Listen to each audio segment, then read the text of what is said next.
Ukiangaziwa maombi una visingizio, ukiambiwa hiki na hiki, ibada niko bize. Siku maumivu yakija utagundua kumbe una muda wa kutosha tu, kumbe muda unao. Lakini nakuombea kwamba Mungu akusaidie ufahamu wako uamke kabla hujafika kwenye maumivu. Kwa hiyo maumivu ya Yabesi yalimpeleka kwa Mungu, yalimpeleka karibu na Mungu. Unajua Hana, unamkumbuka Hana, mama yake Samueli? Hana alikuwa ni mwanamke ambaye alikuwa amedekezwa sana na mume wake. Yaani mume wake alikuwa anampa kila kitu anachotaka. Mume wake anamwambia, "Je, mimi sio bora kwako kuliko watoto 10? Hivi ili uwe bora kuliko watoto 10 utakuwa unapewa vitu kiasi gani?" Alikuwa ni mwanamke ambaye amedekezwa sana na mume wake. Akisema tu hivi kidogo anapewa. Akitaka kitu kimoja anapewa 5. Wakienda kutoa sadaka Yerusalemu anapewa mara 2. Sasa kwa sababu raha huwa zina kawaida ya kumfanya mtu ajisahau. Sasa Mungu akamuinulia kichomi fulani pale kinaitwa Penina. Hana alikuwa hana mtoto, na Mungu alikuwa amemkusudia kwamba kupitia Hana ndo nabii moja wapo kati ya manabii wa maana sana katika Israeli, anaitwa Samueli, ndo angezaliwa kupitia Hana. Lakini Hana hawezi kuzaa, na yeye ana amani tu, wala hawazi hata kumuomba Mungu kwa sababu mambo yake yanaenda vizuri. Lakini Penina alivyoinuka, Hana akitaka kumtuma mtoto maji anaambia, "Zaa wa kwako mama, utume wa kwangu waache. Wewe mwanangu saizi anatakiwa apumzike, wewe amechoka." Baadaye akaona sasa hapana, haiwezi kuwa hivi. Akaenda kumlilia Mungu, akawa anapiga maombi hadi ukimwangalia ni kama vile amelewa, midomo inacheza, ni usikii sauti. Anamlilia Mungu. Mungu akamsikia, akampa mtoto mmoja ambaye ni sawasawa na watoto 1000. Samueli ukiwasikia si kina mfalme Daudi, wote hao ni kazi ya Samueli. Ni kazi ya Samueli. Tukiongea kuhusu uamsho ambao ulidumu kwa miaka zaidi ya 200 kwenye Biblia, ni uamsho ambao ulianzishwa na Samueli. Na uamsho ambao ulidumu hadi kipindi cha kina nani yule anaitwa Elisha. Samueli ndio alianzisha vyuo vya manabii katika Israeli. Lakini ni mtoto wa mama ambaye alikuwa ni tasa, alikuwa ni mgumba, alikuwa hazai, na alikuwa anaona ni sawa. Maumivu yalivyokuja ndio yakamsukuma. Kuna mtu ambaye niko hapa nikwambie, ndani yako kuna nani nimwite? Kuna shujaa ambaye amelala. Yaani haya maumivu yako unayoyapitia sasa hivi, hizi changamoto zako unazozipitia sasa hizi, zinatakiwa zimuamshe huyo shujaa aliyelala ndani yako.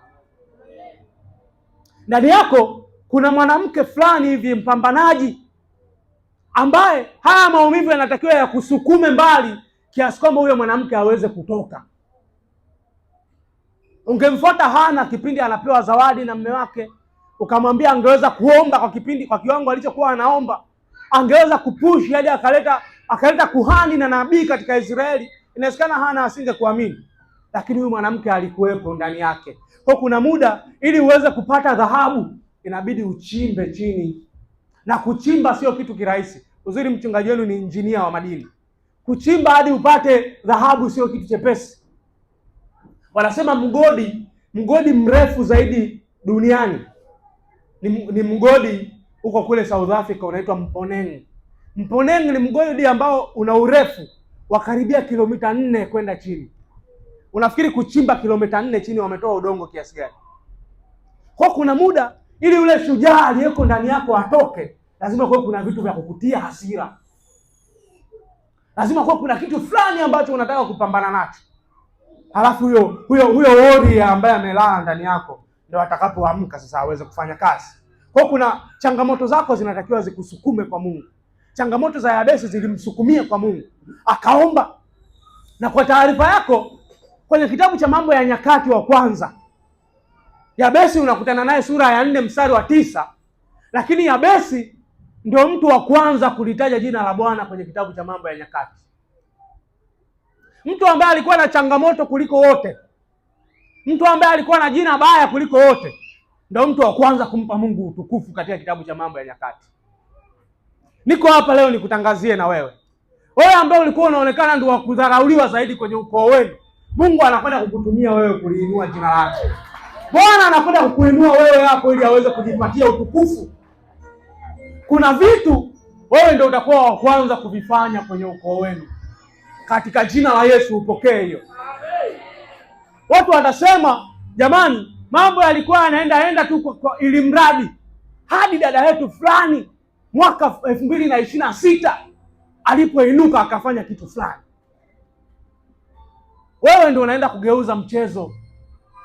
Ushawahi kuona timu imezidiwa sana, inacheza vibaya, kila muda watu wako golini kule wanataka kufunga, alafu ghafla wakaingiza mchezaji katikati pale, alafu ghafla ukashangaa timu imetulia, kila mtu anacheza vizuri, wameanza hata kushambulia. Unajua mkiwa mnashambuliwa tu muda wote, hata wale mastriker wenu wanakuwa hawana kazi. Atafanya kazi gani sasa wakati mpira haufiki? Lakini hapa katikati kukikaa vizuri, unashangaa hata magoli kule yameanza kuingia. Kwa watu watakuwa wakiongea kuhusu wewe, watakuwa wanaongea kuhusu mtu ambaye aliingia kwenye mchezo afu akaubadilisha. Bwana, ukoo wetu ulikuwa unaenda hohehahe tu. Kulikuwa hakuna mtu wa maana hata mmoja. Hakuna mtu amewahi kufika chuo kikuu, hadi watoto wa dada yetu mmoja ambaye anaishi huko Bagamoyo. Hawa watoto wake ndio walikuwa wa kwanza kuwa watu wa maana kwenye ukoo. Historia yako kuanzia leo ikisemwa, historia yako itakuwa imejaa matendo makuu ya Mungu. Itakuwa imejaa udhihirisho wa matendo makuu ya Mungu. Hicho ndio ambacho Mungu amekusudia kufanya kwenye maisha yako. Ni wajibu wako tu wewe sasa kukubaliana nacho, kusimama katika nafasi yako, kukubali kwamba hili neno la Bwana ambalo amelileta kwangu, niko tayari kulipokea. Niko tayari kulipokea. Na vitu zaidi vya kusema mchungaji, lakini najisikia kama ni wakati wa sisi kuomba sasa. Naomba usimame. Sitamalizia vyote nilivyosema. Hiki ndicho ambacho Mungu alikuwa anataka usikie leo.